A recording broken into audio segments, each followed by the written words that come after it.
Audiolibros en Latino presenta Los casos de Max Carrados por Ernest Brama. La última hazaña de Harry el actor. El único hecho significativo que desencadenó el siguiente incidente y que afectó a la vida de Carlyle y Max Carrados fue simplemente que habiéndose presentado en el despacho de su amigo en el momento en el que el detective privado estaba a punto de salir de su oficina para ir a la cámara acorazada de Lucas Street, Piccadilly, el ciego insistió en acompañarlo, y durante 10 minutos permaneció sentado tranquilamente entre las palmeras del vestíbulo circular del depósito mientras Carlyle se ocupaba de su caja de seguridad en uno de los pequeños compartimentos dispuestos al efecto. El depósito acorazado de Lucas Street se consideraba entonces, ahora se ha reconvertido en un cine, uno de los lugares más seguros de Londres. La fachada del edificio se construyó de tal modo que representaba una enorme puerta de seguridad, y bajo la designación popular de The Safe, el lugar se había convertido en sinónimo de todo lo que podía considerarse seguro e inexpugnable. Se daba por hecho que la mitad de las acciones y bonos de las organizaciones financieras de Londres habían pasado por las cajas de seguridad de The Safe en uno u otro momento, al igual que una cantidad también generosa de joyas familiares. Por muy exageradas que pudieran ser estas estimaciones, tenían un fondo de verdad lo suficientemente firme y aurífero como para deslumbrar la imaginación de cualquiera. Cuando las cámaras acorazadas de otros establecimientos más comunes se veían saqueadas con total impunidad o ingeniosamente reventadas por butroneros especializados y bien equipados, los nerviosos clientes de The Safe volvían su mirada con alivio a la seguridad de un establecimiento cuyo modesto reclamo se resumía en su telegráfico anuncio: inexpugnable.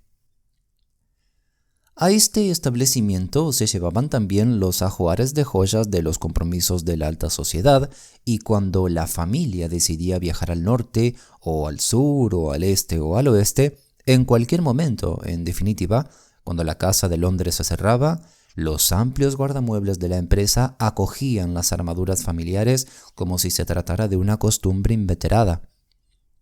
Y no pocos comerciantes, joyeros, banqueros, marchantes de arte y antigüedades y bisutería de lujo, por ejemplo, también utilizaban habitualmente las instalaciones de The Safe para guardar cualquier material u objeto que no necesitaran tener a mano de inmediato. El lugar solo tenía una entrada, un ojo de cerradura enorme que contribuía a simular la gran puerta de seguridad de la fachada, a la que ya hemos hecho referencia. El piso principal estaba ocupado por las oficinas normales de la empresa. Todas las cajas fuertes y salas de seguridad se hallaban en el sótano, en la cámara acorazada. A esa planta se accedía bien por un ascensor, bien por un tramo de escaleras. En ambos casos, el visitante se encontraba al final con unas rejas de increíbles proporciones. Tras sus barrotes había un portero formidable que jamás abandonaba su puesto y cuya única obligación era abrir y cerrar la reja cuando llegaban y salían los clientes. Después, un pequeño pasillo conducía al vestíbulo central circular, donde precisamente estaba esperando Carrados.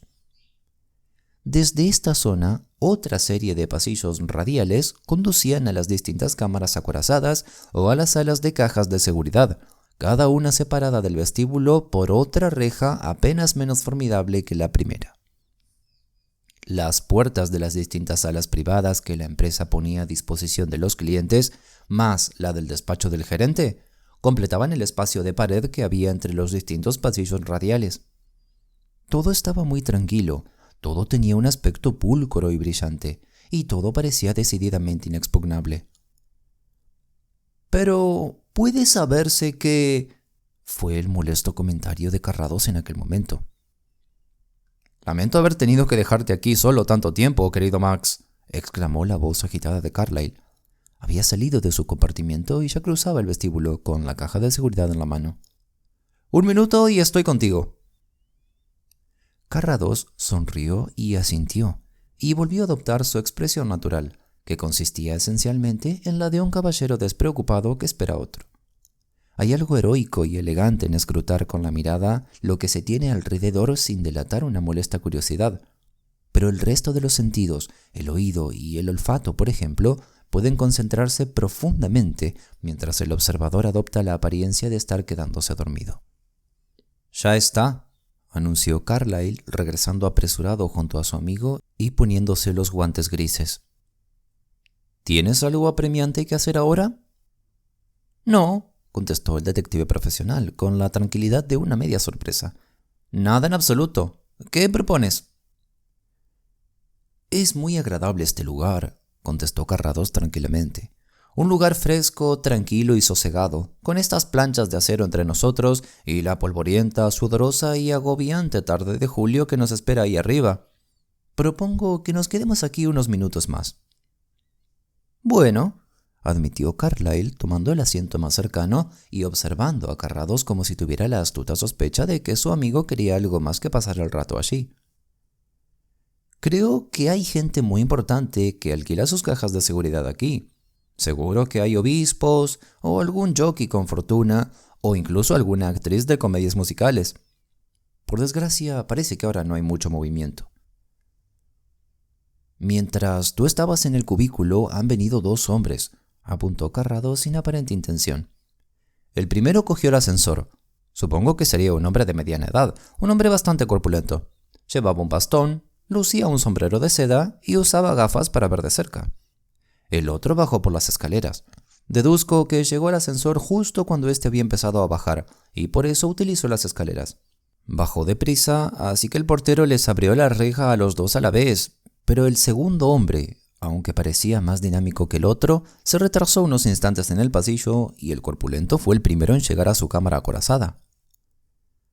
Carlyle, que empezaba a conocer los métodos de su amigo, puso cara de pensar. «Continúa, amigo mío, seguro que quieres llegar a alguna parte». Sin embargo, solo dijo, «¿Y?» «Cuando saliste ahora mismo, nuestro segundo hombre abrió muy despacio y en silencio la puerta de su cubículo, solo una rendija. Sin duda estaba mirando. Luego volvió a cerrar cuidadosamente la puerta. No era a ti a quien esperaba, Louis». «Pues me alegro», dijo Carlyle con alegría. «¿Algo más, Max?» «Nada más. Aún siguen encerrados». Ambos amigos permanecieron en silencio durante un momento. Carlyle albergaba un sentimiento de indiscutible perplejidad.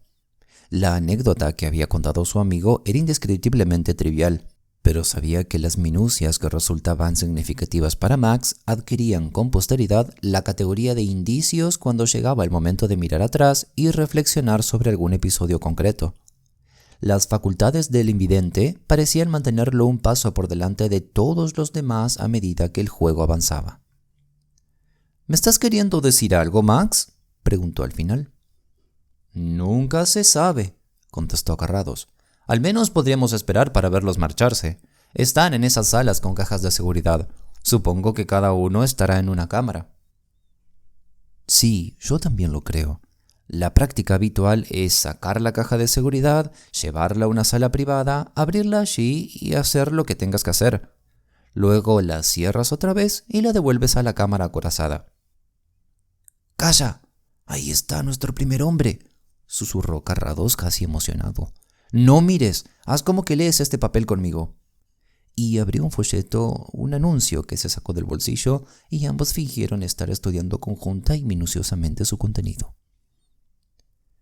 «Estabas del todo en lo cierto, amigo mío», murmuró Carlyle, señalando un párrafo que se suponía que tenía muchísimo interés.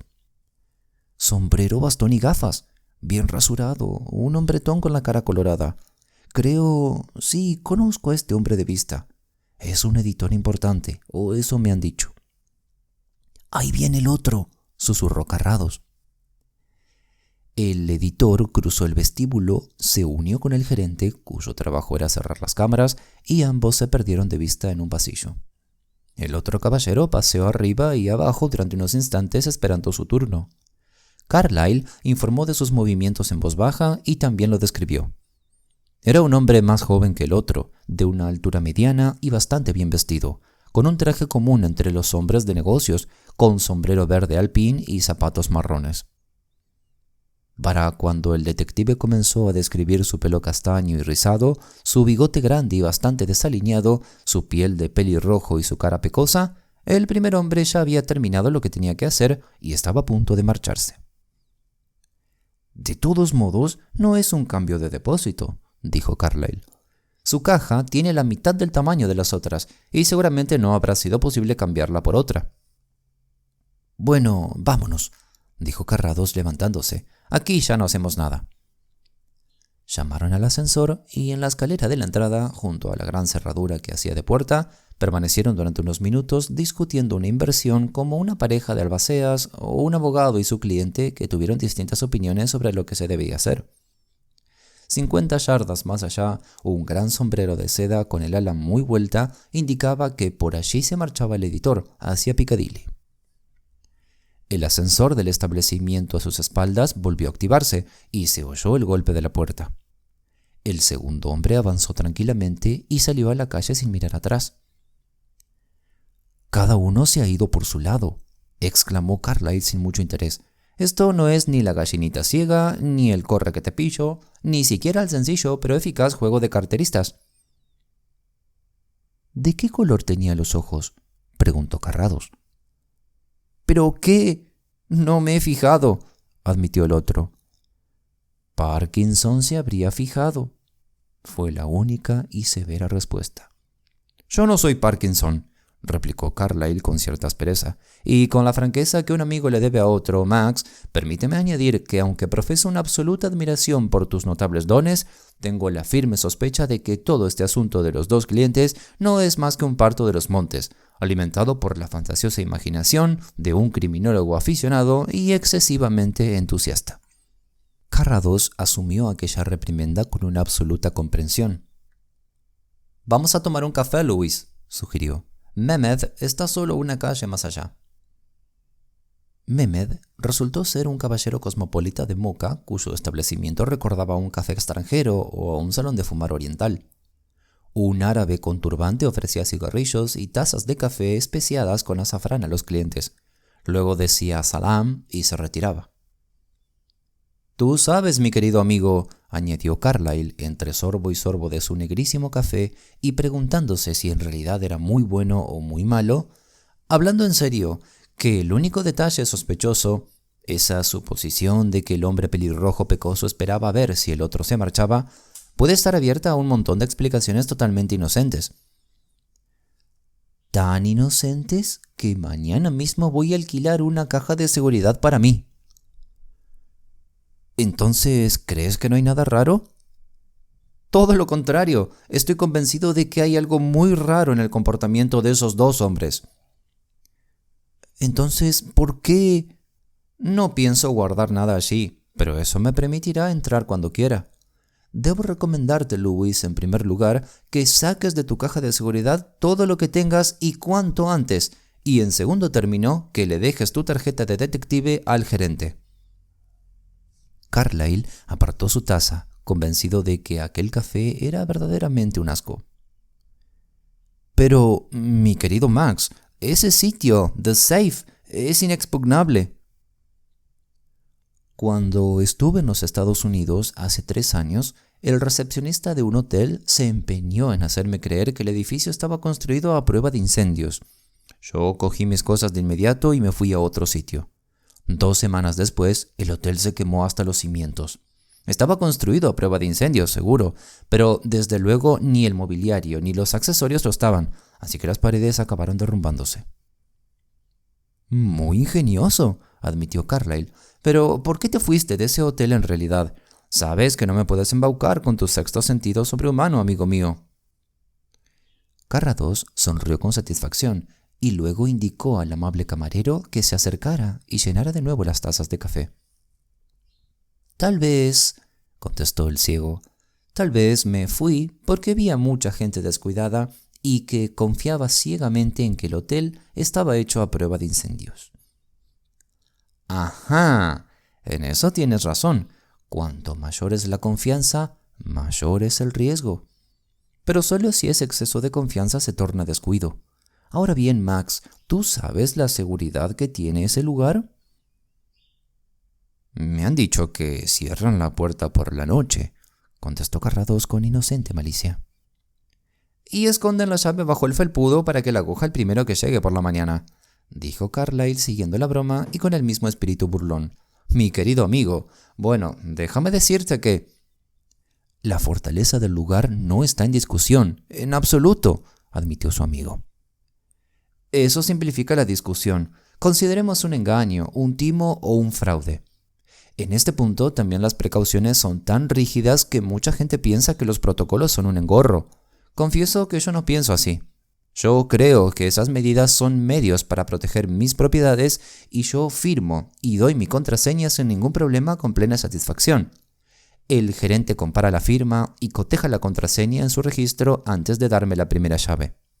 La firma se quema delante de mi vista en una especie de bandeja que hay allí mismo, y la contraseña la elijo yo y se escribe únicamente en un libro que nadie, salvo el gerente, puede ver.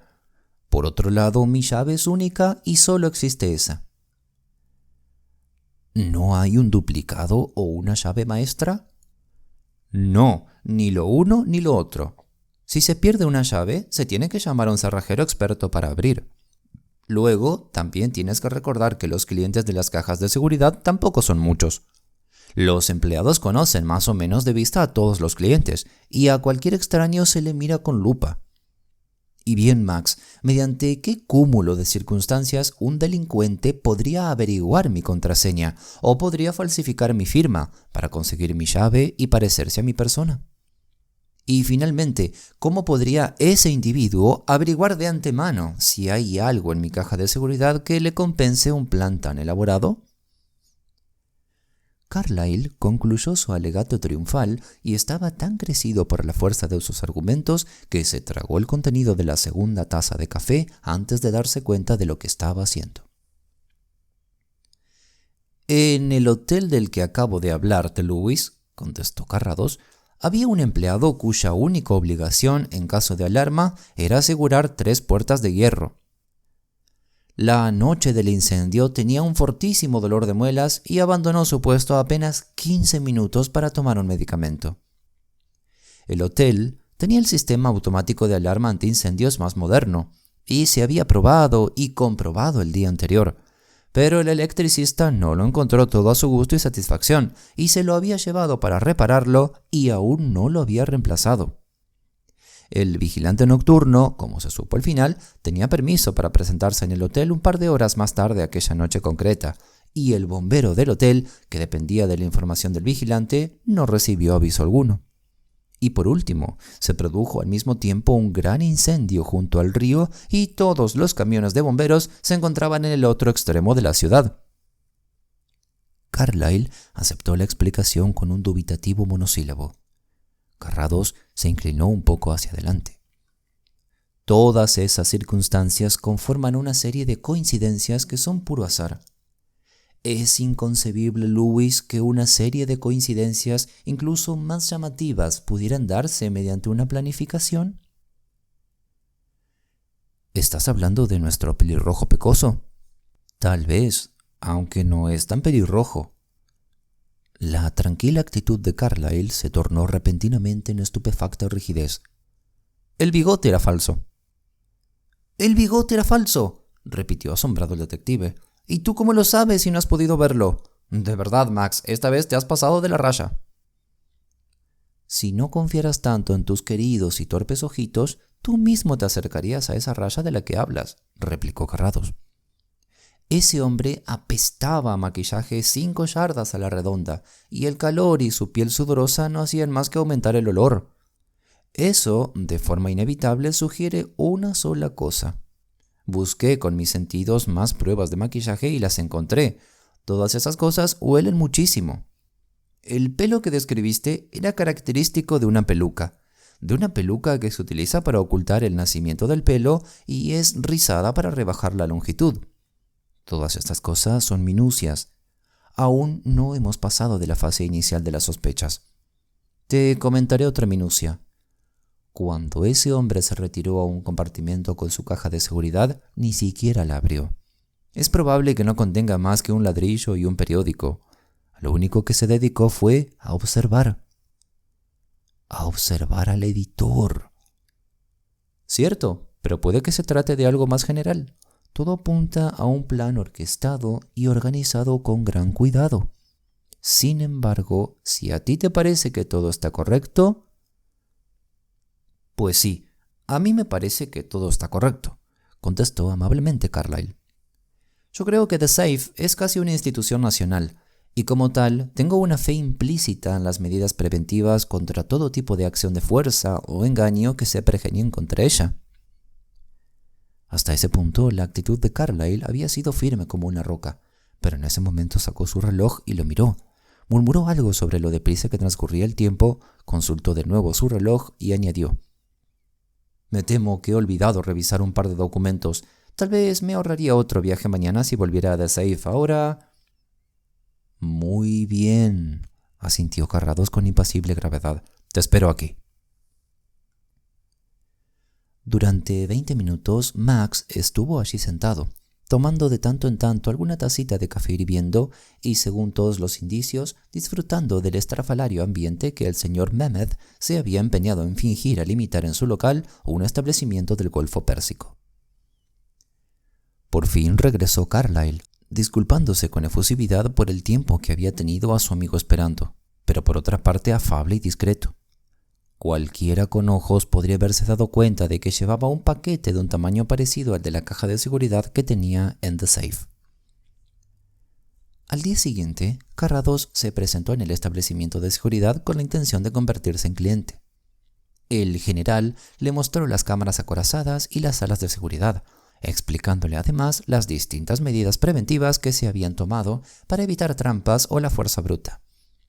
La solidez de los muros de acero, la construcción de hormigón anticonducción, el fabuloso aislamiento de toda la instalación interna sobre columnas de acero, de modo que el vigilante, mientras estuviera dentro del edificio, podía andar por encima, por debajo y alrededor de los muros exteriores de lo que era en realidad una monstruosa cámara acorazada, aunque desde luego no tenía ninguna relación real con la cerradura publicitaria de la fachada, asombrosamente segura. Y por último, había un aparato que podía inundar el sótano acorazado con vapor en apenas 3 minutos tras el aviso de una alarma. Todos estos detalles eran de dominio público. The Safe era casi un lugar de interés turístico, y sus directores sostenían que ningún daño podía derivarse de hacer gala de su fortaleza. Acompañado por la sagaz mirada de Parkinson, Carrados prestó una atención curiosa, aunque no muy esperanzadora, a aquellos particulares. Teniendo siempre presente el asunto de aquel hombre taenio, se planteaba una y otra vez la misma cuestión: ¿cómo podría yo robar en este lugar? En cualquier caso, descartaba la fuerza bruta, por inútil e impracticable, y cuando se planteaba la posibilidad de un engaño o una ñagaza, las simples pero efectivas precauciones que había especificado Carlyle parecían excluir cualquier posibilidad y no ofrecían resquicio alguno. «Como soy ciego, puedo firmar directamente en el libro», le dijo al gerente cuando éste le entregó una ficha con ese propósito, junto al resto de las firmas tapadas. La precaución de que no pudiera enterarse de los detalles de otros clientes parecía que podía considerarse perfectamente evitable en este caso. Pero el gerente, de todos modos, no se relajó.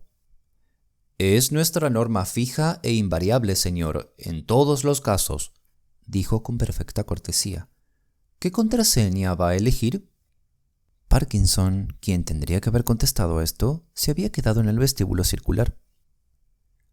«¿Y si la olvido? ¿Qué haríamos entonces?»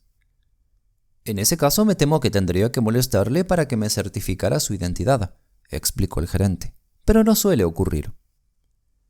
«Bien, entonces elijo la palabra conspiración». El gerente escribió la palabra y cerró el libro. «Aquí tiene su llave, señor. Si me permite su llavero». Transcurrió desde entonces una semana y Carrados no había dado con la solución definitiva al problema que él mismo se había planteado. En realidad, había optado por establecer distintas vías mediante las cuales podría acceder a las cajas de seguridad. Algunas soluciones eran sencillas y directas y dependían del azar o de la casualidad para funcionar o no. Otras modalidades eran más elaboradas, más seguras en conjunto, pero con más probabilidades de fallar en algún punto de su intrincada planificación. y dejando de lado la complicidad con el gerente, una condición que Carrados había comprobado y estaba seguro de que jamás existiría, todas las posibilidades de saqueo dependían de una relajación de las formalidades que en efecto certificaban la seguridad de la empresa. Carrados tuvo ocasión de visitar varias veces el establecimiento a lo largo de aquella semana y pudo ver con claridad que su análisis era de una verosimilitud aplastante.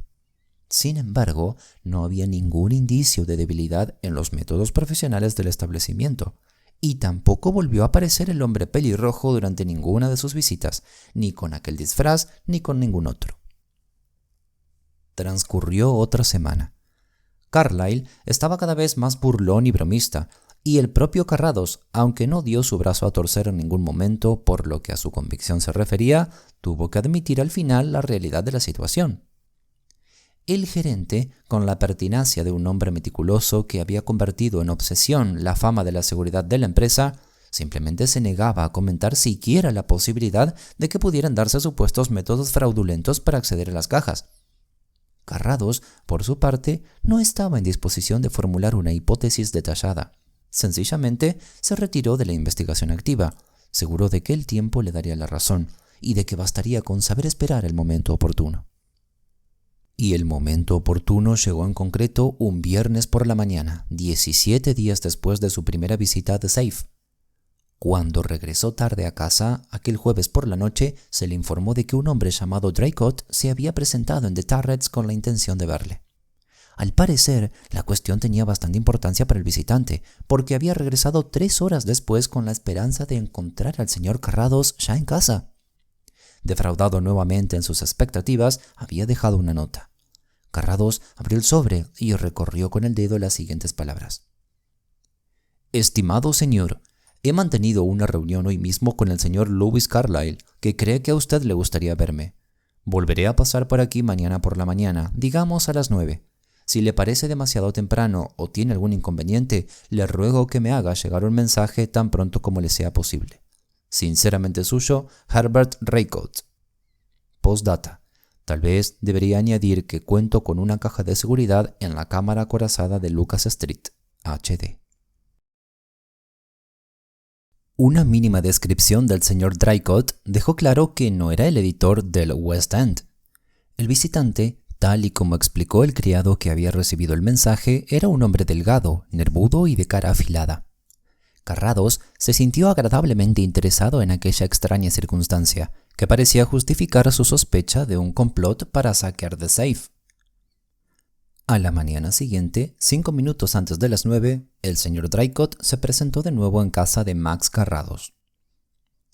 «Es muy amable por su parte recibirme tan pronto, señor», dijo con aire de disculpa cuando se encontró al fin ante Carrados. «No conozco bien las formalidades inglesas porque soy australiano y pensé que tal vez esta hora sería demasiado temprana». «Por lo que a mí se refiere, podría haberme citado incluso un par de horas antes», contestó Carrados. «Y usted también podría haber venido antes, me parece», añadió, «porque creo que no ha dormido mucho esta noche». «No he dormido nada en absoluto», corrigió el señor Draycott. «Pero resulta extraño que se haya dado cuenta de eso. Según el señor Carlyle, discúlpeme si estoy equivocado, señor, pero me pareció entenderle que era usted ciego». Carrados sonrió ligeramente ante aquella declaración. «Oh, sí», dijo, «pero eso no tiene ninguna importancia. ¿Cuál es su problema?» «Me temo que es algo más que un problema, señor Carrados».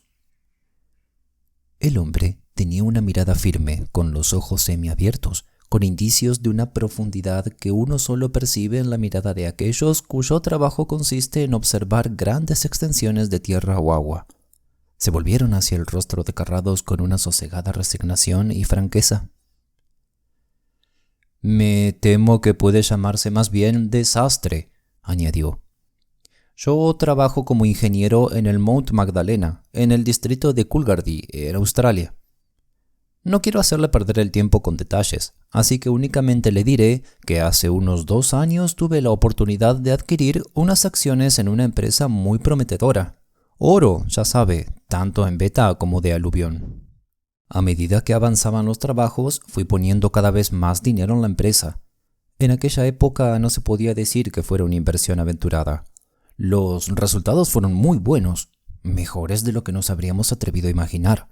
Pero entre unos trabajos y otros comprobamos que los gastos eran tremendos. Vimos que era un asunto que nos quedaba grande y admitimos que finalmente deberíamos pedir ayuda externa.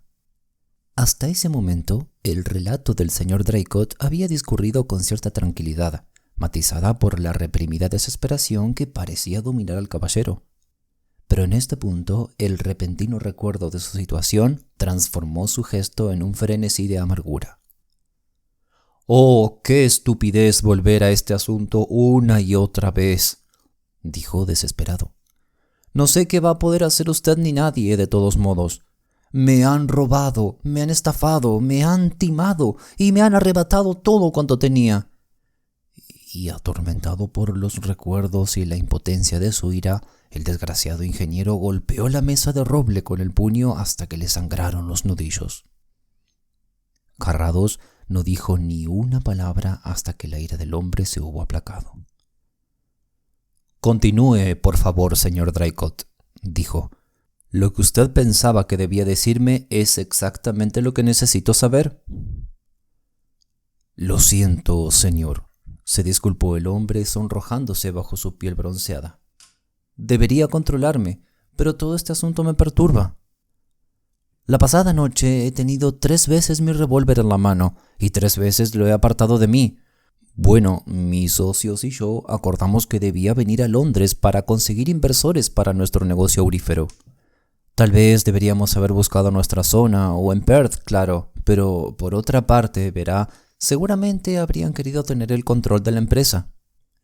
Hace 6 semanas que desembarqué en Inglaterra. Vine con varias muestras del cuarzo y del oro que extraemos, tanto en polvo como en pepitas. El resultado de varias semanas de trabajo, alrededor de 240 onzas en total. Eso incluye la Magdalena Lodestar, nuestra pepita de oro emblemática, una gema de casi 7 libras de oro puro. Yo había visto un anuncio de esa empresa de seguridad de Lucas Street y me pareció que era el lugar más apropiado para guardar mis muestras. Aparte del oro, tenía todos los papeles y documentos para atraer a los inversores, planos, informes, proyectos, licencias, etc. Y luego, cuando convertí mi carta de crédito, se me entregaron unas 150 libras en billetes. Por supuesto, podría haberlo dejado todo en un banco, pero me pareció que era más útil tenerlo, como si dijéramos, a mano, para hacer uso de todo ello en cualquier momento, y contar con una sala privada a la que yo pudiera llevar a cualquier caballero para enseñarle los documentos y las muestras de oro. En ningún momento sospeché que algo pudiera ir mal. Llevé a cabo negociaciones en distintos niveles. Me parece que es un mal momento para hacer negocios aquí. Y entonces, ayer, necesité una cosa que tenía en la caja de seguridad. Fui a Lucas Street, como había hecho media docena de veces antes. Abrí mi caja de seguridad, me la llevé a una sala privada y, señor Carrados, estaba vacía. ¿Totalmente vacía? No, dijo riéndose con amargura. En el fondo había una hoja de papel de estraza. Era el trozo de papel que yo mismo había dejado allí por si acaso necesitaba hacer un paquete. Salvo por ese detalle, cualquiera podría haber pensado que me había equivocado y que de algún modo me habían entregado otra caja de seguridad. Eso fue lo primero que pensé. Eso no puede ocurrir. Yo también lo creo, señor. Y además estaba el papel con mi nombre en la caja vacía. Me resultaba asombroso, me parecía imposible. Creo que me quedé allí paralizado durante algunos minutos, aunque me parecieron horas. Luego volví a cerrar la caja metálica, la devolví a la caja de seguridad, cerré y salí. ¿Y se fue sin notificar a nadie esa irregularidad? Sí, señor Carrados. Aquellos ojos azules y sinceros lo observaron con dolorosa amabilidad. Verá, se me ocurrió que debía de haber alguien en la empresa que hubiera cometido ese robo. Estaba usted equivocado. Eso mismo me dijo el señor Carlyle. Lo único que sabía era que la llave siempre ha estado en mi poder y que no le he dicho la contraseña a nadie. Bueno, todo eso cayó sobre mí como un jarro de agua fría. Me pareció estar solo en la mazmorra más oscura de Londres y que ni un alma sabía dónde me encontraba. ¿Como una especie de moderno Sweeney Todd? He oído que pasan esas cosas en Londres, admitió Draycott. De todos modos salí. Fue un error. Ahora lo veo. ¿Quién va a creerme? Si parece un cuento, imposible. ¿Por qué me eligieron a mí? ¿Cómo sabían lo que tenía? Si no bebo, ni he abierto la boca, ni nada de nada, todo esto me martiriza. Ellos no le han elegido a usted. Usted los ha elegido a ellos, contestó Carrados. No importa cómo, y sin duda le creerán. Pero respecto a recuperar algo... La frase inacabada confirmó al señor Draycott sus más nefastos presagios. Tengo el número de los billetes, apuntó como un último esfuerzo para hallar esperanza. Podrían interceptarse, ¿no le parece? Interceptarse, sí, admitió Carrados. ¿Pero qué conseguiríamos con eso? Los bancos y las comisarías de policía recibirán notificación y en todos los bares desde aquí a Land's End cambiarán esos billetes por otros con el garabato de cualquier John Jones en el en vez. No, señor Draycott, es horrible, ya lo sé, pero debe irse haciendo a la idea de que tendrá que esperar a que le llegue dinero desde Australia. ¿Dónde está viviendo aquí en Inglaterra? Draycott se mostró dubitativo. He estado en Abbotsford, en Bloomsbury, hasta ahora, dijo con algún embarazo. El hecho es, señor Carrados, que yo creo que debería haberle dicho cuál es mi situación antes de consultarle, porque yo, en fin, no veo que tenga muchas posibilidades de pagarle.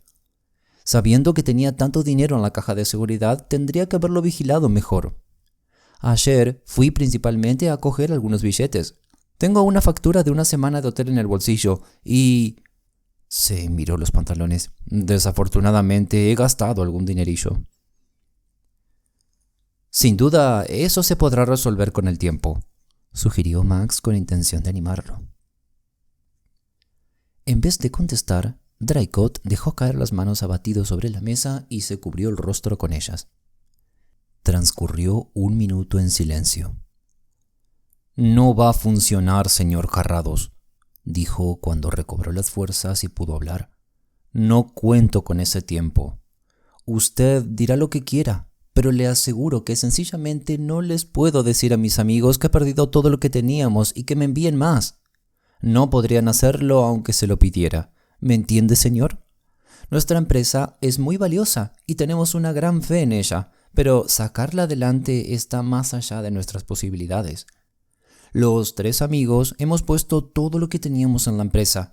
Mientras yo estoy aquí, ellos están trabajando como obreros por un sueldo, y lo único que esperan es que... Oh, Dios mío, lo único que esperan es que les haga llegar buenas noticias. Carrados rodeó la mesa de su escritorio y escribió algo en un papel. Luego, sin decir una palabra, le tendió el papel a su visitante. ¿Qué es esto?, preguntó Draycott, desconcertado. Es un cheque de 100 libras. Con eso podrá salir del apuro, explicó Carrados con gesto imperturbable. Un hombre como usted no puede tirar la toalla por un pequeño revés. Envíe un telegrama a sus socios diciéndole que necesita copias de sus documentos cuanto antes. Se las enviarán, no tema. El oro ya está perdido. Escríbales y dígaselo todo en la siguiente carta. Cuénteselo todo y añada que, a pesar de lo ocurrido, cree que está muy cerca de lograr su propósito. El señor Draycott dobló el cheque con gesto pensativo y dubitativo y luego lo guardó en su cartera. No sé si se da cuenta exactamente de lo que ha hecho usted, señor, dijo con una voz extraña, pero puedo asegurarle que hoy le ha salvado la vida a un hombre. No es por el dinero, señor, sino por los ánimos y la confianza. Si pudiera ver usted, sabría mucho mejor de lo que puedo expresar cómo me siento por ello. Carrados dejó escapar una risilla tranquilizadora.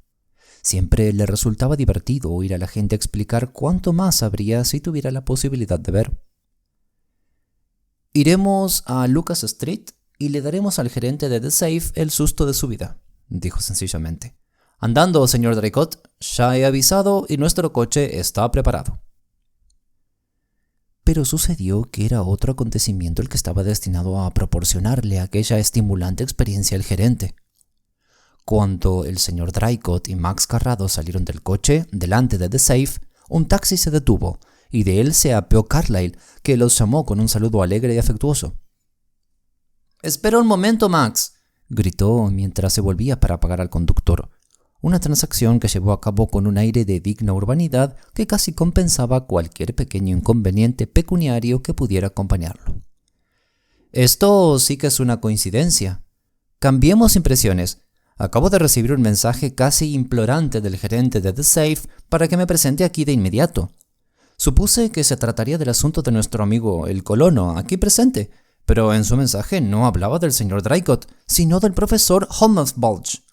¿Será posible que el profesor se haya visto afectado por un problema parecido?» «¿Qué te decía el gerente?», preguntó Carrados.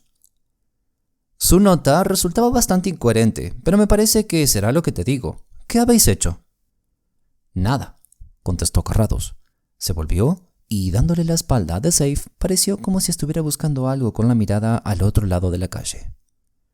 «¿Hay una tienda de tabaco justo enfrente?» «Sí». «¿Qué venden en el primer piso?» «Algo llamado rubo». Me atrevo a hacer esa sugerencia por la publicidad que aparece en todas las ventanas. Use rubo para todo. ¿Los cristales de las ventanas están esmerilados? Pues sí, hasta la mitad más o menos, señor Misterios. Carrados regresó a su vehículo para hablar con su mayordomo. Mientras estamos en The Safe, Parkinson cruza la calle y compra una lata, una botella, una caja o un paquete de rubo. ¿Qué es rubo, Max?, preguntó Carlyle con insaciable curiosidad. Por el momento no lo sabemos. Cuando Parkinson lo compre, Lewis serás el primero en saberlo. Luego entraron en The Safe y bajaron al sótano. Cruzaron las rejas y saludaron al vigilante, cuyos ademanes ya dejaban entrever que había algún pequeño problema. Era innecesario especular por qué. En la distancia, amortiguada por los pasillos acorazados, una voz autoritaria retumbaba como una campana escuchada bajo el agua. «A ver, ¿cuáles son los hechos?», exigía aquella voz, con la causticidad de una impotencia intolerable. «Se me aseguró que no había otra llave igual a la mía, y sin embargo mi caja de seguridad ha sido abierta. Y se me dijo que sin la contraseña sería imposible que una persona no autorizada accediera a mis propiedades. Mi contraseña, cuidadosamente elegida, era antropófago, señor. ¿Cree que es una palabra común entre la clase criminal? Y sin embargo mi caja de seguridad está vacía. ¿Cuál es la explicación? ¿Quién es el culpable? ¿Qué está ocurriendo aquí? ¿Dónde está la policía?» Si considera usted que lo más apropiado es salir a la calle y llamar al primer policía que pase por delante de nuestra institución, permítame decirle, señor, que estoy en total desacuerdo con usted, replicó el gerente distraído. Puede usted estar seguro de que se hará todo lo posible para aclarar este misterio. Como le he dicho, ya hemos llamado a un detective privado muy capaz y a uno de nuestros directores. Pero eso no es suficiente, insistió el profesor, encendido de ira. ¿O es que un simple detective privado me va a devolver mis 6,000 libras invertidas en bonos japoneses al 4,5%? ¿Acaso ese director suyo va a devolverme mis irreemplazables notas sobre costumbres maritales en grupos polifiléticos de hombres de las cavernas de Pleistoceno medio? Exijo que se llame a la policía de inmediato y que venga en cuanto sea posible, y que actúe Scotland Yard. Tiene que procederse a una exhaustiva investigación. Soy cliente suyo desde hace solo 6 meses y mire cuál es el resultado. Ahí tiene usted la clave del misterio, profesor Bulge, interrumpió Carrados con total tranquilidad. ¿Quién es este?, preguntó el furibundo profesor a nadie en particular. Permítame explicarle, dijo Carlyle con amable confianza. Un servidor es Lewis Carlyle de Bampton Street. Este caballero es el señor Max Carrados, el eminente detective aficionado especializado en asuntos criminales. Les agradeceré cualquier ayuda que puedan prestar a la hora de dilucidar este desafortunadísimo incidente, dijo el profesor rimbombante con aire condescendiente. Permítanme que les pongan antecedentes. Tal vez, si fuéramos al despacho del gerente, sugirió Carrados, evitaríamos que alguien nos pudiera interrumpir. Exacto, tronó el profesor, aceptando la propuesta por todos los demás. Los hechos, señor, son los siguientes. Yo soy el desgraciado dueño de una caja de seguridad en esta empresa, en la cual hace unos meses deposité, entre otras pertenencias menos importantes, 60 bonos de la deuda imperial japonesa, el grueso de mi pequeña fortuna, y el manuscrito de una importante obra científica sobre las costumbres maritales en grupos polifiléticos de hombres de las cavernas del Pleistoceno medio. Hoy he venido a recoger los cupones, que vencen el día 15, para ingresarlos con una semana de adelanto en mi banco, tal y como es mi costumbre. ¿Y con qué me encuentro? Me encuentro con la caja cerrada y en apariencia intacta, tal y como la dejé hace un mes. Pero está muy lejos de estar intacta, señor. Ha sido abierta, saqueada, esquilmada. Ni un solo bono, ni rastro de mis papeles y documentos. Era evidente que la temperatura del gerente aumentaba a medida que el profesor avanzaba en su discurso, y el hombre estaba ahora a punto de entrar en ebullición. Perdone que me oponga de plano a su declaración, profesor Bulge. Se ha referido usted a su visita a nuestro establecimiento hace un mes y ha dicho que esa fue la última vez que vino. Ustedes van a ser testigos de esto, caballeros. Cuando yo digo que el profesor tuvo acceso a su caja de seguridad muy recientemente, es más, el lunes pasado, supongo que reconocerán la importancia que semejante declaración puede tener. El profesor lanzó aterradoras miradas a todos los rincones del despacho, como un animal furioso, una comparación que se veía aumentada por su apariencia caprina. ¿Cómo se atreve usted a contradecirme, señor mío?, gritó, dando un golpetazo en la mesa con la mano abierta. ¡Yo no estuve aquí el lunes! El gerente se encogió de hombros con gélido espíritu. «Olvida usted que nuestros empleados también le vieron», apuntó. «¿Acaso no podemos confiar a nuestros ojos?» Una suposición habitual y sin embargo no demasiado fiable, insinuó Carrados casi en voz baja. «Yo no puedo estar equivocado», porfió el gerente. «Entonces, seguramente podrá decirme sin mirarlo de qué color son los ojos del profesor Bulge», dijo Carrados. Se hizo un curioso y expectante silencio durante algunos segundos. El profesor le dio la espalda al gerente y éste pasó de las dudas pensativas al embarazo más enojoso. «La verdad, no lo sé, señor Carrados», confesó con tibieza al final. «No suelo fijarme en esa clase de minucias». «Entonces sí que puede estar usted equivocado», replicó Carrados con amabilidad, pero con firmeza. «Pero ese pelo desordenado, esa barba venerable y abundante, la nariz prominente y las cejas pobladas». «Esas son las características más evidentes y, por tanto, las que resultan más fáciles de falsificar. Son las que llaman la atención. Si quiere usted asegurarse de que nadie le engaña, fíjese en el ojo, y muy especialmente en las manchas del mismo, en la forma de las uñas, en los pliegues de las orejas. Esas cosas no se pueden fingir ni simular». ¿Está usted sugiriendo que el hombre que vino el lunes no era el profesor Bulge, que era un impostor? La conclusión es inevitable. ¿Dónde estuvo usted el lunes, profesor? Estuve en los Midlands dando un ciclo de conferencias.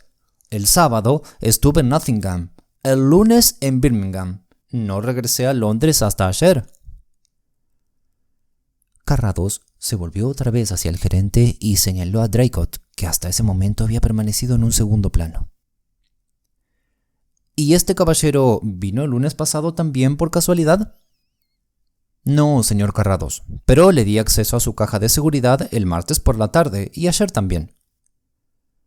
Draycott negó con la cabeza, con un ademán de impotente tristeza. Ayer la encontré vacía, dijo, y toda la tarde del martes la pasé en Brighton intentando ver a un caballero con el que quería hacer negocios. El gerente se dejó caer en la silla.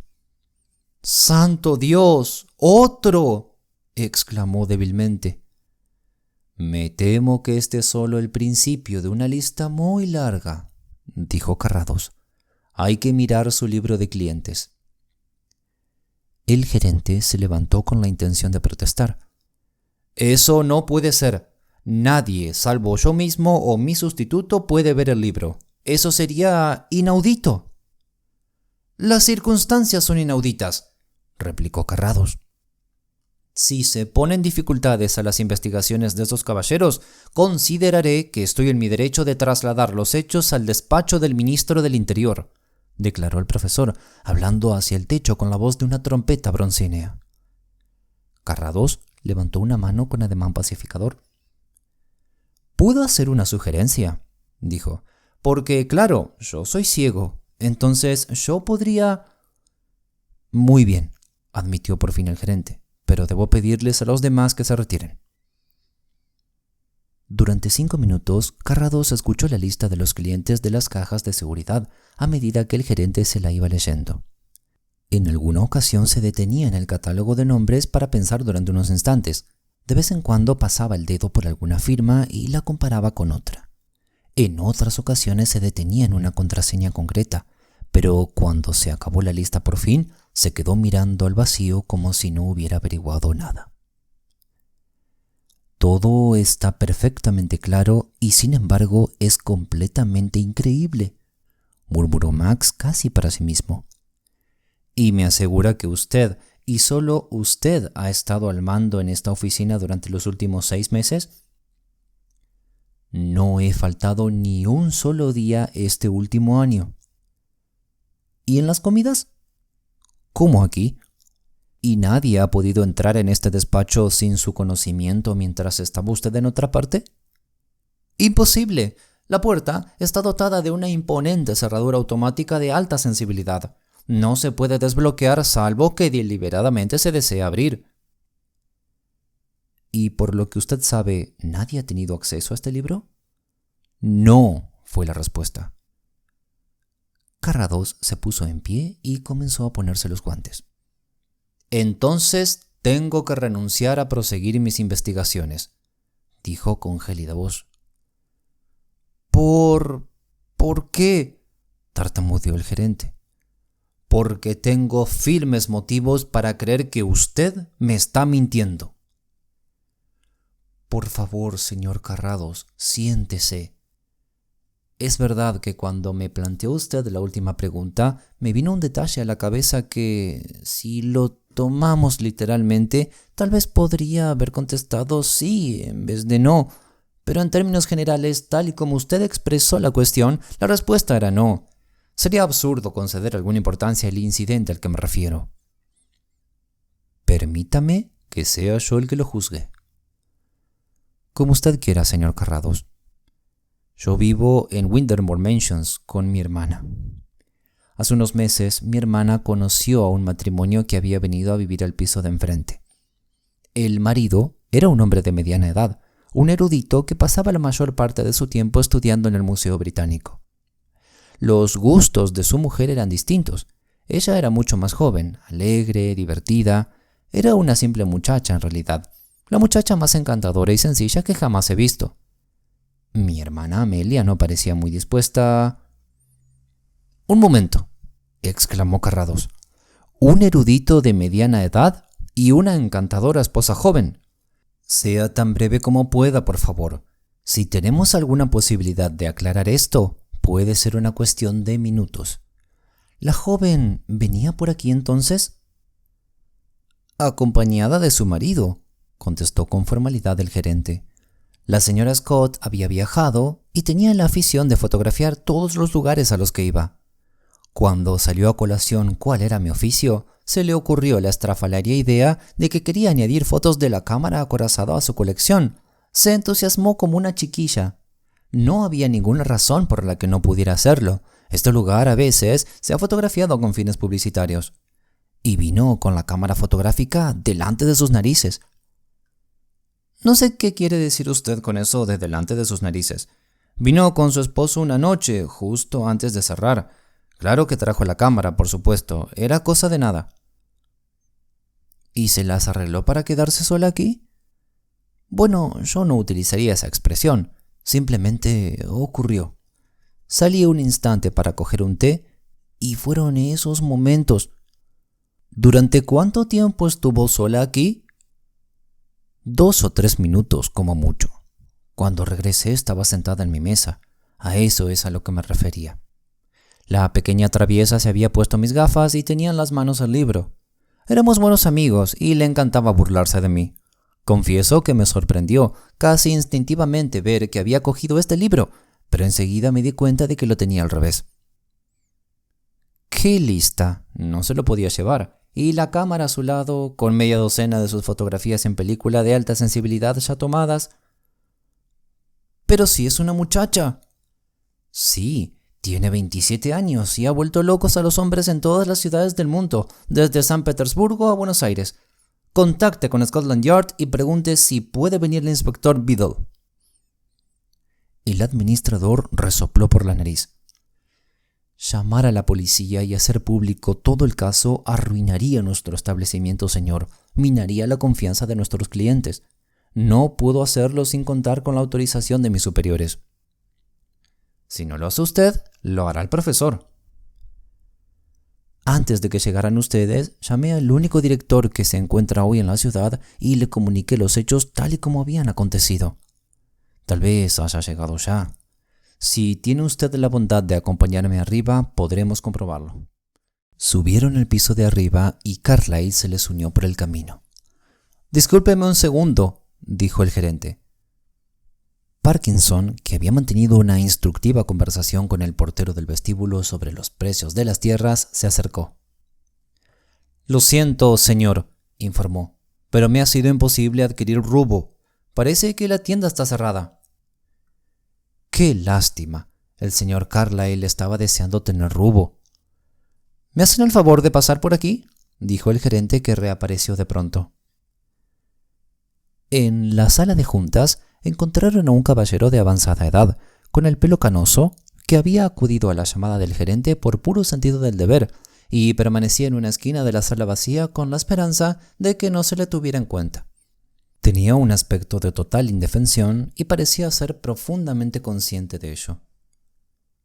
«Es un asunto muy enojoso, caballeros», dijo casi en un susurro, en un tono que pretendía despertar confianza.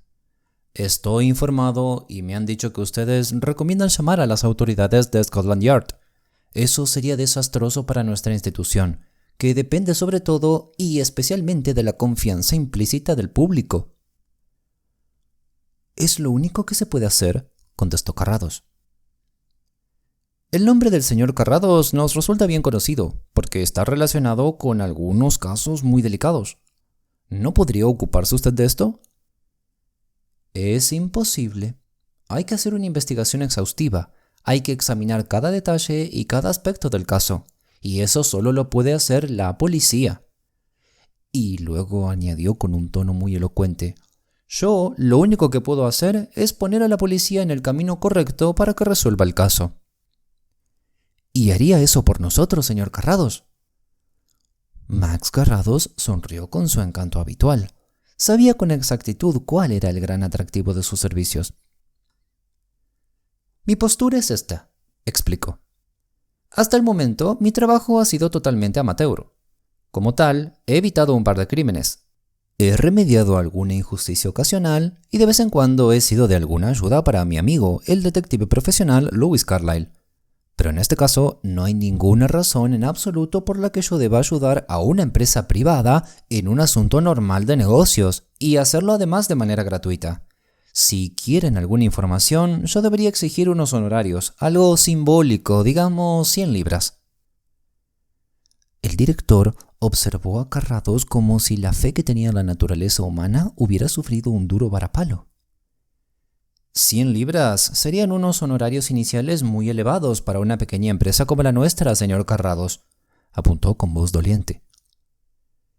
Y eso, por supuesto, sería independiente de la factura profesional del señor Carlyle, añadió Carrados.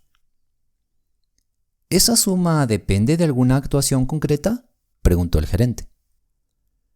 No tengo inconveniente alguno en condicionarla a que yo les entregue a ustedes, para que la policía actúe a continuación, una fotografía y una descripción del ladrón. Los dos empleados se reunieron en una parte para decidir.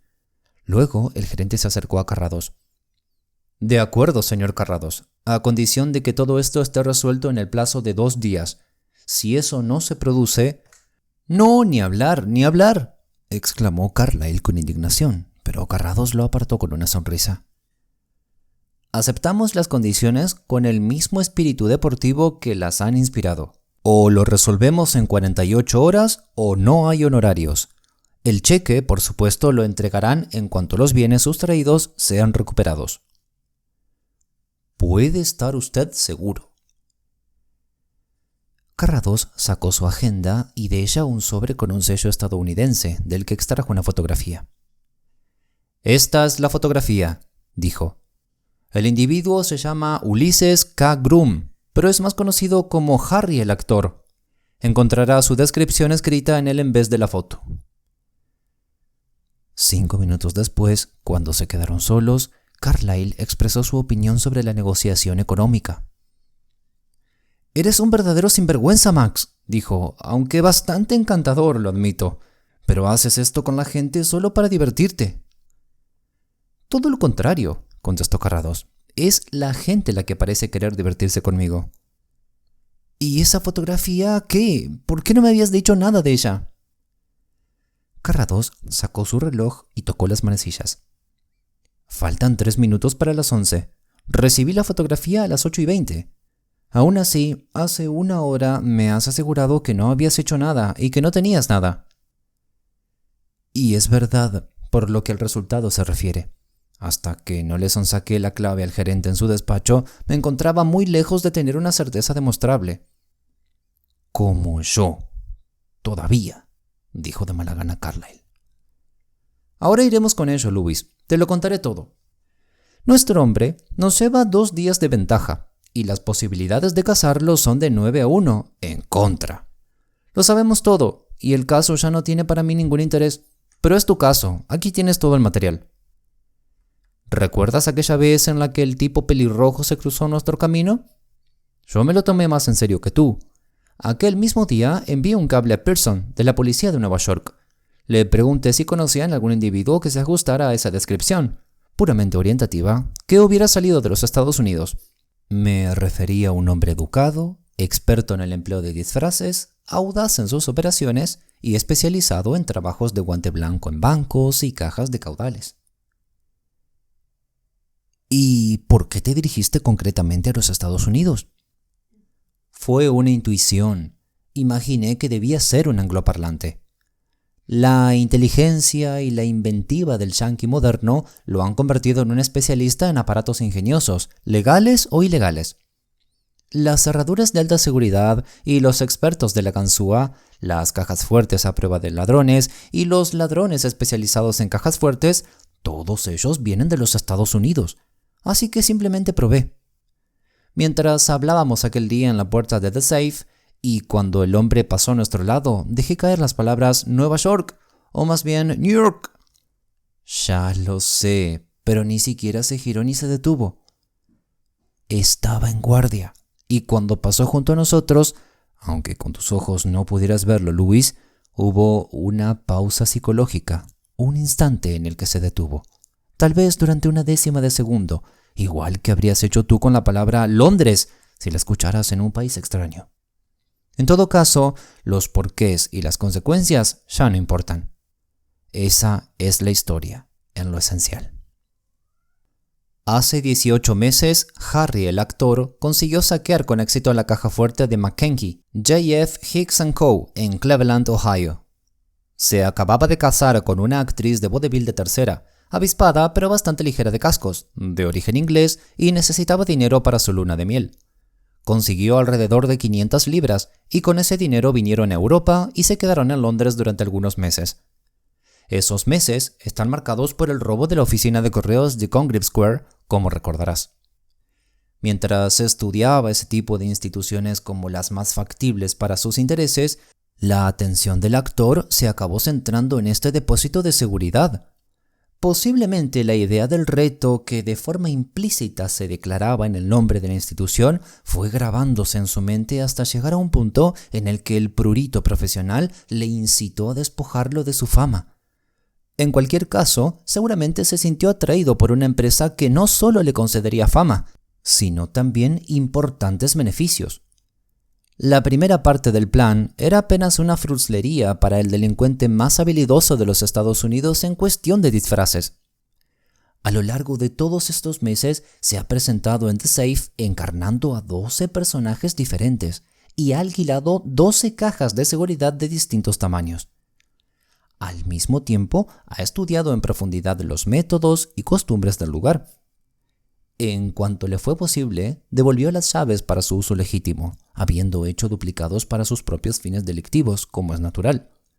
Creo que devolvió 5 durante su primera estancia.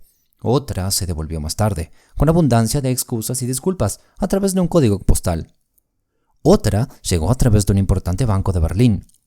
Hace 6 meses hizo una breve visita al depósito de seguridad, solo para hacerse con otras 2 llaves.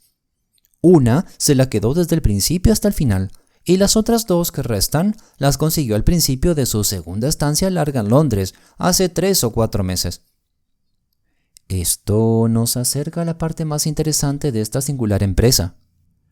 Cuando llegó por última vez a Londres, este individuo tenía fondos procedentes del golpe al correo del Atlantic and South Central. Al parecer, ha ocupado 3 residencias, una casa, con el disfraz de un erudito de cierta edad casado con una esposa joven, que por supuesto eran vecinos de nuestro querido amigo el gerente, un punto de observación en el que colocó un anuncio que decía «Use Rubo para todo», que sería una tapadera para la vigilancia, y algún lugar más, seguramente un camerino para disfrazarse. Este último sitio debe de tener una característica esencial: 2 puertas que den a distintas calles. Hace unas 6 semanas su plan entró en la fase decisiva. La señora Harry, con una desvergüenza absoluta y unas facilidades casi totales, consiguió hacer fotografías de un par de páginas del libro de registros. Estoy completamente seguro de que durante varias semanas todo el mundo que entraba aquí estuvo sometido a observación, pero las fotografías sirvieron para vincular las contraseñas y las llaves con los hombres de carne y hueso en cuyas manos estaban las viejas llaves del actor. Ya lo tenía todo: los nombres, las direcciones, los números de las cajas, sus contraseñas y las firmas. El resto fue sencillo.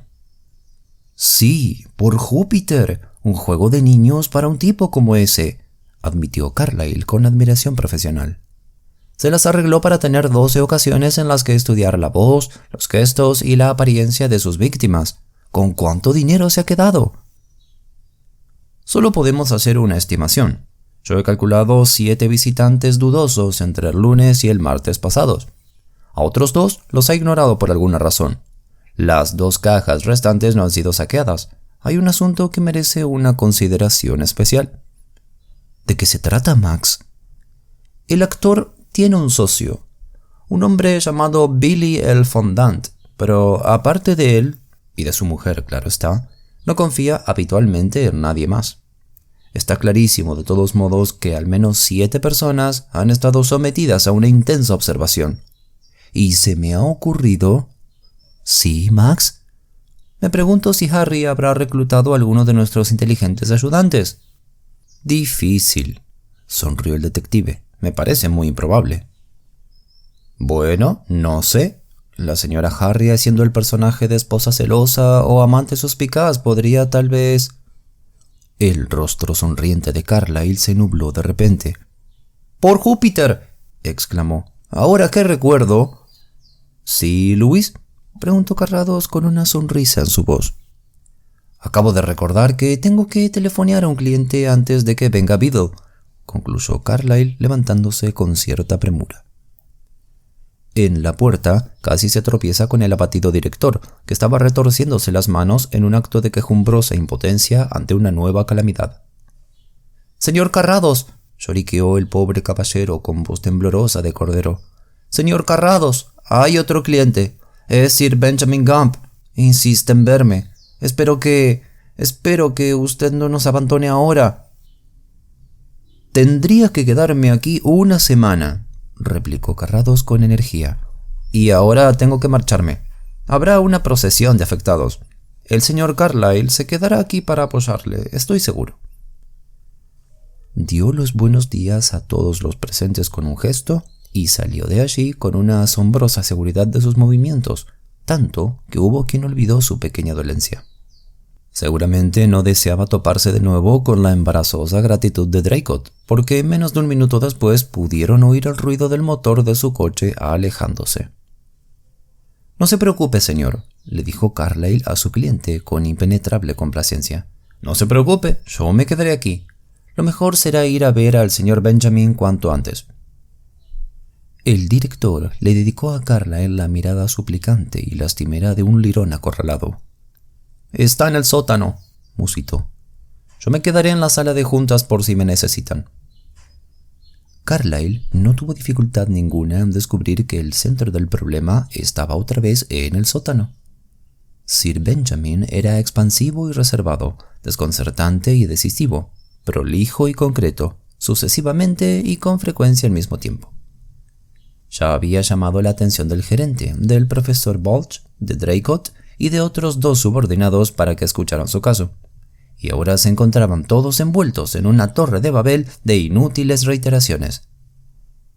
El investigador se vio sumido en un torbellino de interrogatorios y hacía todo lo posible por calmar a los demás mientras intentaba averiguar qué había ocurrido en realidad y cuáles eran los nuevos hechos. Los nuevos acontecimientos resultaron asombrosos. Hacía menos de una hora, Sir Benjamin había recibido un paquete que le entregó el mensajero del distrito.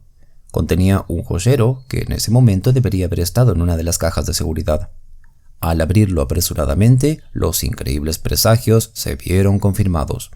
Estaba vacío, es decir, vacío de joyas, porque para añadir más dolor al terrible golpe, alguien había dejado una tarjeta dentro, y en ella el atribulado baronet pudo leer un famoso versículo evangélico, muy adecuado en otros contextos, pero gratuito y ofensivo en ese momento concreto. No acumuléis tesoros en este mundo. La tarjeta pasó de mano en mano y todos exigieron que se pronunciara el detective experto. Donde la polilla y la herrumbre los destruyen, y donde los ladrones perforan las paredes y los roban. Murmuró Carlyle apesadumbrado. Es una clave importante, Sir Benjamin. ¿Qué? ¿Qué es esto?, exclamó una voz desde el otro extremo del vestíbulo. ¿Qué? ¿Tendrán ustedes otra llave de mi caja? Miren esto, caballeros, miren esto. ¿Qué está pasando aquí? Pero bueno, venga, entrégueme mi caja de seguridad. Quiero saber dónde estoy. Era el editor, que avanzaba de modo tempestuoso, apartando a todo el mundo, agitando en sus narices una réplica de la tarjeta que Carlyle tenía en la mano. «Bueno, por mis muertos, que esto es realmente extraordinario», exclamó el detective comparando las 2 tarjetas. «Usted acaba de recibir esto, señor Birch, ¿verdad?» «Exacto, Birch, Iceberg en estos momentos. Puedo sobrellevar mis pérdidas sin mucho sufrimiento, pero esto es una verdadera tomadura de pelo. Me acaban de entregar esa tarjeta metida en un sobre que debería estar aquí y tan a salvo como en el Banco de Inglaterra. ¿A qué estamos jugando?, digo yo. A ver, Johnny, date prisa y déjame sacar mi caja de seguridad». Disciplina y método habían desaparecido por completo del establecimiento. Ya no quedaba ni rastro de las famosas medidas de seguridad de la empresa. El gerente sumó sus gritos a los del cliente, y como el ayudante no apareció de inmediato, él mismo lo volvió a llamar a voces. «John, ven aquí y dale al señor Birch acceso a su caja de seguridad de inmediato». «Sí, señor», asintió temeroso el atribulado ayudante de las llaves, apresurándose con la torpeza de su propio nerviosismo y sus propias preocupaciones. «Es que acaba de entrar un estúpido en el edificio que cree que esto es una consigna para dejar equipajes. En cuanto pueda librarme de él, un forastero». «Eso no tiene ninguna importancia ahora», contestó el gerente con severidad. «La caja de seguridad del señor Birch es la número 01724». El asistente y el señor Birch salieron juntos y desaparecieron por el bosque de columnas del vestíbulo. Uno o dos de los que habían escuchado lo que había dicho el ayudante vieron una extraña figura que se dirigía de forma dubitativa hacia ellos. Era evidente que se trataba de un turista alemán de cierta edad, con un aspecto muy peculiar. Pelo largo, gafas, estrafalariamente ataviado y envuelto en esa especie de abstracción mental típica de su filosófica nación. Tenía una mano ocupada con una pipa, tan marcadamente teutónica como su propietario, y en la otra llevaba una especie de bolso de mano estampado que habría hecho las delicias de los espectadores en un espectáculo cómico de tercera. Totalmente inmune a las prevenciones del grupo, el alemán se acercó a ellos y se dirigió al gerente. ¿Están aquí las cajas de depósito Netsworth? Por supuesto, asintió el gerente con aire altanero, pero en estos momentos... Su empleado era duro de comprensión, dijo, y tras los turbios cristales de sus gafas le guiñó el ojo con intención humorística. No sabe cuál es su trabajo. Tengo este bolso... Expuesto entonces a la vista de todos, el bolso de flores reveló más detalles de sus extraordinarias proporciones. Por un extremo sobresalía el puño de una camisa de franela, como un brazo inerte. Por el otro, hacía acto de presencia un cuello raído, con el grotesco aderezo conocido con el nombre de pajarita. No es extraño que el administrador lo observara con sincero disgusto.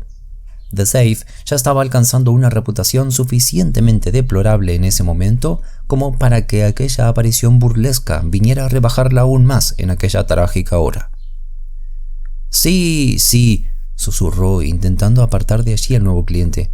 Pero está usted en un error. Esto no es una consigna. ¿No es un depósito de seguridad? God, mi bolso. ¿Querría dejar en depósito mi bolso hasta que salga mi tren ya? Nein, sisió el angustiado oficinista. Váyase, señor, váyase ya de una vez. Esto no es un ropero. John, acompañe a este hombre a la salida. El asistente y el señor Birch ya regresaban tras sus comprobaciones. Habían abierto la caja y no había necesidad de preguntar cuál había sido el resultado. El editor meneaba la cabeza como un buey desconcertado. Vacío, ni rastro de nada, gritó en el vestíbulo. Ha desaparecido todo, no quedan ni las migas. A aquellos que desconocían el método y las operaciones de la estafa, les pareció como si la seguridad financiera de la capital británica se estuviera tambaleando. Se hizo un silencio de estupefacción y entonces todos pudieron oír cómo la gran reja del sótano se cerraba tras la marcha del inoportuno visitante. Pero, como si la tranquilidad fuera imposible aquella mañana de funestos acontecimientos, la presencia del alemán estrafalario fue inmediatamente seguida por la llegada de un hombre pulcro y afeitado, ataviado con una rigurosa indumentaria clerical, que había estado esperando a que el intruso teutón se marchara. «El canónigo Petersham», exclamó el profesor, dirigiéndose a él para saludarlo. «Mi querido profesor Bulge», le contestó el canónigo, «usted aquí. Me ha ocurrido una cosa de lo más inquietante. Debo poner mis pertenencias a buen recaudo de inmediato». Repartió sus atenciones entre el profesor y el gerente al tiempo que monopolizaba a ambos. «Una cosa de lo más inquietante y una circunstancia extravagante, desde luego. Mi caja de seguridad, por favor. Sí, reverendo Henry Knox Petersham. Acabo de recibir en mano una caja, una pequeña caja de poco o ningún valor, pero una caja que yo creía que era única. Sí, estaba convencido de que era única. Una caja que yo utilizaba para guardar ciertos objetos valiosos de mi familia y que en estos momentos deberían estar a buen recaudo en mi caja de seguridad aquí. Número 7436. Claro, sí, aquí está mi llave.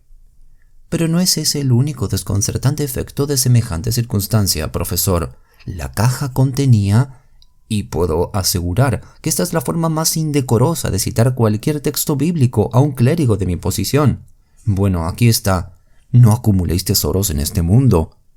Tengo un montón de sermones en mi escritorio sobre ese mismo versículo, y soy muy consciente y estoy especialmente comprometido con la lección, muy necesaria, que se deriva de él. Y aplicármelo precisamente a mí es una monstruosidad. Caja número 7436, John, ordenó el gerente con cansada resignación. El asistente de nuevo se encaminó hacia otra cámara acorazada. Al doblar sin prudencia una esquina se tropezó con algo, masculló una blasfemia en 2 palabras y se volvió asombrado. «¡Otra vez ese viejo bolsón del maldito forastero!», explicó desde un extremo de la sala disculpándose ofendido. «Al final lo dejó aquí». «Súbalo arriba y tírelo a la calle cuando haya terminado», dijo el gerente. «Sí, 1 minuto», repuso John abstraído. «Espera 1 minuto. Esto sí que es raro. Hay una etiqueta en el bolso, y antes no me pareció haberla visto. ¿Por qué no mira adentro?» «¿Por qué no mira adentro?», repitió alguien. «Eso es lo que dice». Se hizo otro silencio, fruto del asombro y la perplejidad. Todos quedaron paralizados por la misma impresión intangible de que iban a asistir a un misterio aún más profundo que el que ya conocían. Uno tras otro fueron cruzando el vestíbulo con el gesto consciente de hombres que no se dejaban guiar tanto por la curiosidad, sino como por la idea que tenían la obligación de ver aquello. «Bueno, maldita sea mi estampa si esa no es la misma caligrafía de todos los escritos», exclamó el señor Birch. «Pardieu, me parece que tiene usted razón», aseguró Carlyle. «Bueno, ¿por qué no miramos dentro?». El asistente, desde su embaramiento, observó los rostros de todos los circundantes y estimó que el veredicto era abrir el bolso. En un santiamén accionó las 2 hebillas. La cremallera central no tenía cierre y se abrió sin ninguna dificultad. La camisa de franela, el cuello raro y unos cuantos aderezos más de ese mismo tipo fueron retirados de inmediato, y John metió la mano hasta el fondo. Harry, el actor, había cedido a su instinto dramático. El espectáculo aún no había concluido.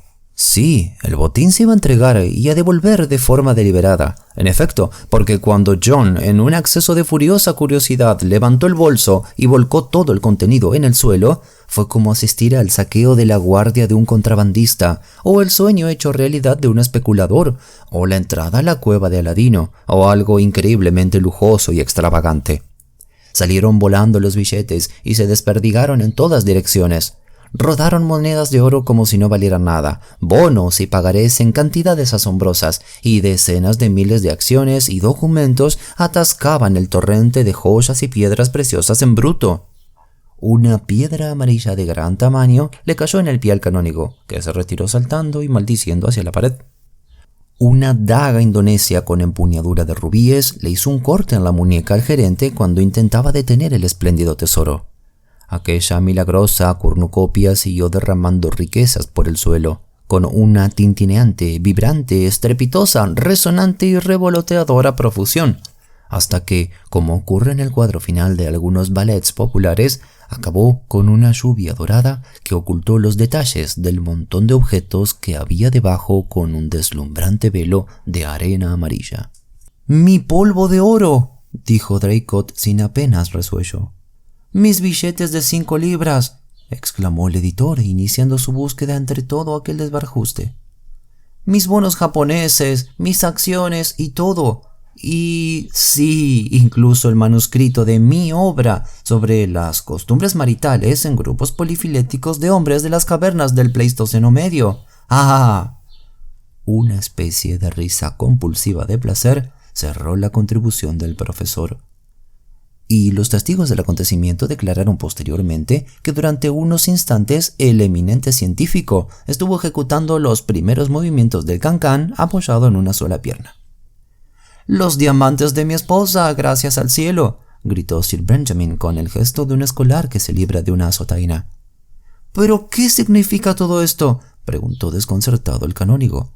«Aquí están los objetos personales de mi familia, unas cuantas perlas de nada, la colección de camafeos de mi padre y otras minucias. ¿Pero quién?».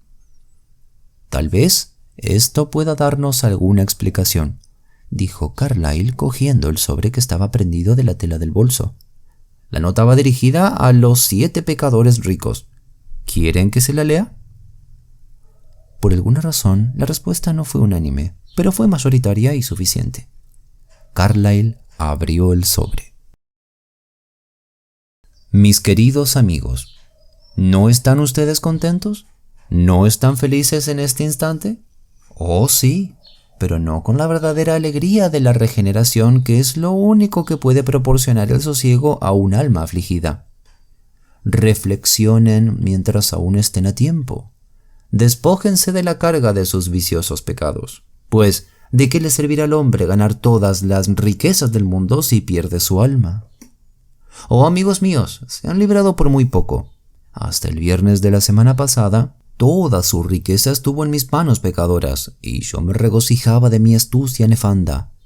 Pero ese mismo día acudí con mi esposa, cómplice y pecadora, a escuchar con mundano descreimiento el testimonio de un hermano convertido al Señor, en una reunión del Ejército de Salvación, en Clapham Common, y el Evangelio de repente iluminó nuestro corazón y nuestra alma rebelde, y entonces allí y en aquel preciso momento encontramos la salvación. Lo que hemos hecho para dar fin a nuestro perverso plan, en el que hemos estado trabajando durante meses, solo ha sido por su bien, queridos amigos, porque son nuestros hermanos, aunque estén apartados de nosotros por sus vicios mundanos.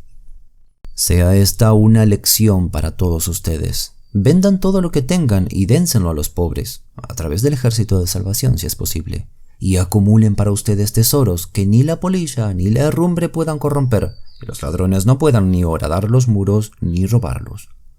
Afectuosamente, en el espíritu del Señor, el soldado Henry, del Ejército de Salvación. Postdata, breve. Puedo informarles asimismo de que ninguna cámara acorazada es realmente inexpugnable, aunque el depósito de seguridad de Cyrus J. Coy & Company de la calle 24 oeste de Nueva York roza la excelencia. Pero incluso esa podría dejarla limpia si me pusiera manos a la obra. Es decir, que podría haberlo hecho en mi otra vida, cuando no era más que un pecador. Respecto a ustedes, les recomiendo que cambien su nombre comercial por Cacahuate. UKG. Esa carta suena a revelación bíblica, murmuró el inspector Biddle, que acababa de llegar justo a tiempo para escuchar la carta que había leído Carlyle.